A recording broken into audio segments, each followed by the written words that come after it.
Bro, now I'm going to ask you a question that might hurt a little but could completely change your life. Are you ready? Are you really middle class or do you just feel like you're middle class? Because most people look at their salary, look at their neighborhood, look at the car they drive, and say, I'm not doing too bad. Just like me, you don't want to start thinking about wealth early or keep worrying about money forever. That's why you're here. People now separate themselves into classes. You say, at least I have a house to put my head in. Of course, some people don't. But you should not be satisfied with that. You should think, how can I become better? But the painful truth is this: wealth is not measured by how you feel. It is measured by looking at a single metric, net worth, which means everything you truly own, minus all the debt you created in the past. And when most people calculate this number, they practically have a small heart attack when they look at the screen. Because while they think they are middle class, they are actually in the bottom 25%. Yes, you heard that right. You can have a good salary, you can have a nice car, you can buy coffee from Starbucks and feel like Warren Buffett. But if your net worth is low, the financial system is still seating you at the kids' table. Now let's meet Tyler. Tyler is 34 years old. He earns $85,000 a year.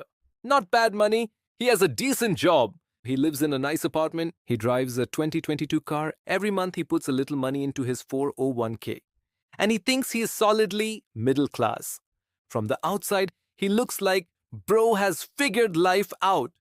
But when we put the numbers on the table, everything changes. His car is worth $22,000. He has $12,000 in his 401k and $3,000 in savings. Total assets, $37,000. Doesn't sound too bad, right? Now let's move to the debt side. He still owes $18,000 on the car. He has $26,000 in student loans. Total debt, $44,000. So 37 minus 44 equals negative $7,000. Tyler's net worth is negative $7,000. Bro, the guy earns well, but technically he is below zero. It's like wearing a beautiful suit while carrying a negative bank balance in your pocket. Stylish on the outside, on fire on the inside, and the most interesting part is this: Tyler is not alone.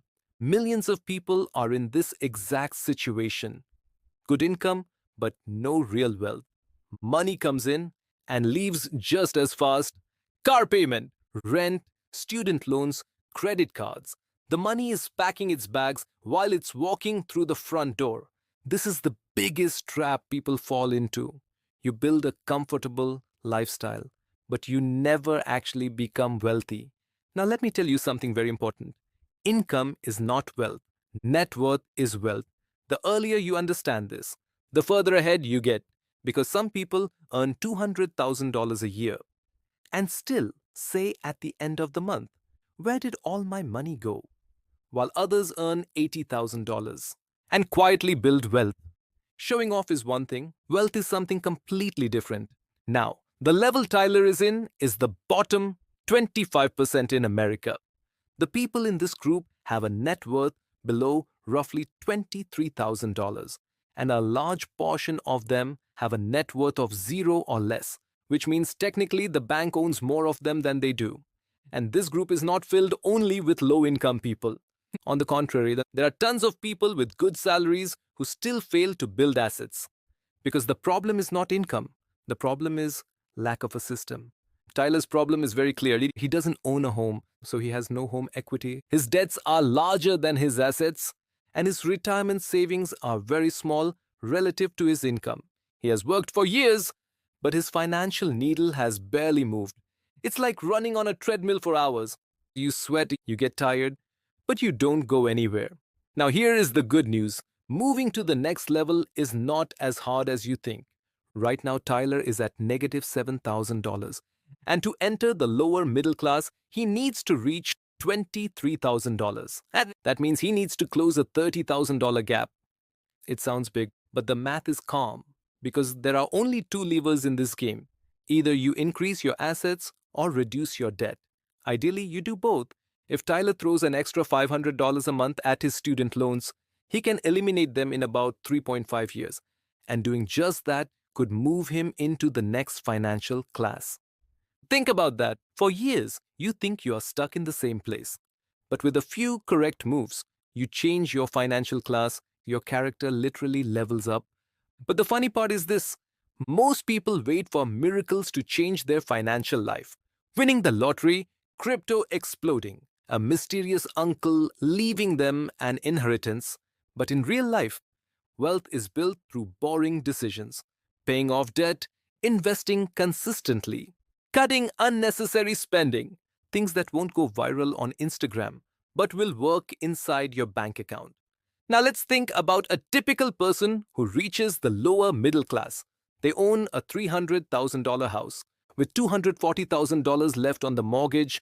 That means $60,000 in equity, $15,000 in retirement accounts, $8,000 in cash, $12,000 in car debt, total net worth around $71,000. Sounds pretty good. But there is one small detail: most of that money is locked inside the walls. So, in theory, you are wealthy, but you can't use home equity to buy eggs at the grocery store. You can't say, "Hey, can I swipe my kitchen wall instead of my credit card today?"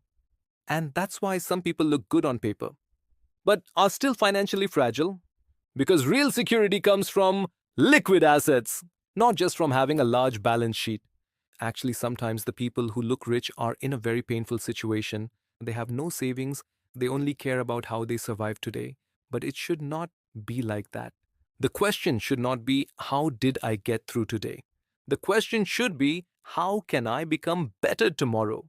Now we get to the even more interesting part, because most people think, okay, I saved a little money, now I'm safe. But the numbers don't really agree. The median household net worth in America is about $193,000. Not the average, the median, which means this is the wealth of the person standing exactly in the middle of the country. At this point, most people have one of two reactions. Either they say, "That's it," or they say, "Wow, I'm way below that." And both reactions reveal the same thing: people have no idea where they actually stand. A typical household at this level has around $120,000 in home equity, $50,000 in retirement accounts, $15,000 in cash, and some manageable debt. On paper, everything looks good, but when you remove the home equity, the accessible money usually drops to only around $30,000 to $40,000, which means if a job loss, a serious medical expense, or an economic crisis hits, things can fall apart very quickly. In short, the median household is not poor, but it is not truly secure either. And there is a huge difference between those two. Now, when we move from $193,000 to $610,000, the game starts to change, because at this level, wealth is no longer growing by accident, it grows intentionally. At the lower levels, people were mostly building wealth without realizing it by paying their mortgage. But here, investment accounts begin to grow significantly. Retirement funds increase. Taxable investment accounts enter the picture. And most importantly, compound growth starts to become visible. Up to this point, you were working for money. After this point, money starts working overtime for you. And believe me, when your money starts working while you sleep, your life really changes. Going from $600,000 to $1 million looks like a massive leap from the outside, but many times it happens faster than going from zero to $600,000, because compound growth moves like a snail in the early years and then suddenly accelerates like a rocket. At first you say, maybe this isn't working. Then the graph starts to curve upward and you say, wow, this system actually works. This is where patience gets rewarded.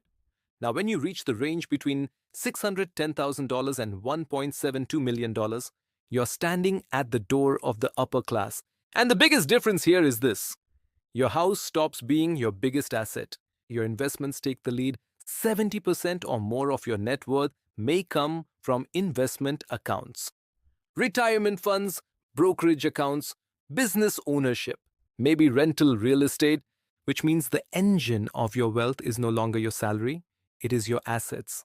And that is a very different feeling, because you no longer have to constantly sell your time to make money. Now let me show you a very important calculation. If someone starts investing $1,000 every month at age 30 and earns an average 7% annual return, after 20 years, they will have around $560,000. Add $200,000 in home equity, and their net worth becomes roughly $760,000. No lottery, no inheritance, no secret superpower, just time, discipline, and a system. The same three things most people underestimate. Now, here is the best part. Most people at this level do not look rich from the outside. They don't drive luxury cars, they don't chase designer clothes instead of showing off. They build systems, they are quiet, but financially very strong. This is exactly what people call stealth wealth. Wealth does not shout, it whispers. Now, we arrive at the top 10%, roughly $1.72 million in net worth. And here the game changes completely, because a $1.72 million portfolio earning just 4% per year can generate around $69,000 in passive income without touching the principal. Think about that.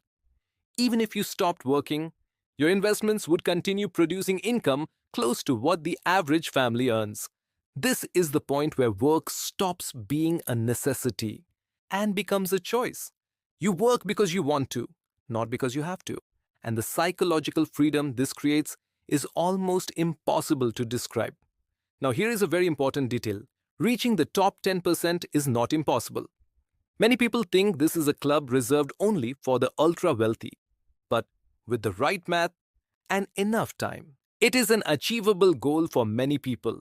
The real problem is that most people never run the numbers. They keep working and hoping, and hope is not a financial strategy. Hope may be a beautiful emotion, but it doesn't do much inside an Excel spreadsheet. Now let's talk about age, because the same net worth can mean something completely different depending on how old you are. Having a $150,000 net worth at age 28 can put you ahead of most of your peers, while having that same number at age 55 can put you far behind. That's why comparing yourself to the right group is so important. If you are behind at 30, you still have decades ahead of you. If you are behind at 55, your margin for error is much smaller. So time matters just as much as the number itself. Now let's go back to Tyler.